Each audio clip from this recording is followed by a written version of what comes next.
កុំប្រៀបធៀបជីវិតខ្លួនឯងទៅនឹងអ្នកដទៃព្រោះការមានពេលវេលាខុសជីវិតប្រៀបដូចជាការជិះកង់ដើម្បីរក្សាលំនឹងបានយើងត្រូវតែបន្តដំណើរទៅមុខជានិច្ចកុំចាំរហូតដល់មានឱកាសល្អបំផុតទើបចាប់ផ្ដើមធ្វើសកម្មភាព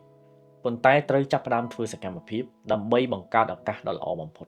ឧបសគ្គមិនមែនជាផ្លូវទាល់នោះទេវាគ្រាន់តែជាមេរៀនដែលបង្រៀនយើងឲ្យរឹងមាំជាងមុនកុំប្រៀបធៀបជីវិតខ្លួនឯងទៅនឹងអ្នកដទៃព្រោះផ្កានីមួយៗមានពេលវេលារីកខុសៗគ្នាថ្ងៃនេះអាចនឹងហត់ថ្ងៃស្អែកអាចនឹងពិបាក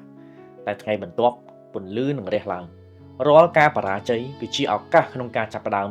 សារជាថ្មីដោយភាពឆ្លាតវៃជាងមុនកុំស្ដាយក្រោយនៅអ្វីដែលបានកន្លងផុតតែត្រូវអរគុណដែលវាបង្រៀនយើងឲ្យរឹងមាំជីវិតអ្នកគឺជាសិភៅមួយក្បាលចូលសរសេរចម្ពោះថ្មីឲ្យល្អបំផុតតាមដែលអាចធ្វើបានអរគុណសម្រាប់ការទស្សនាពីខ្ញុំសច្ចាលីបា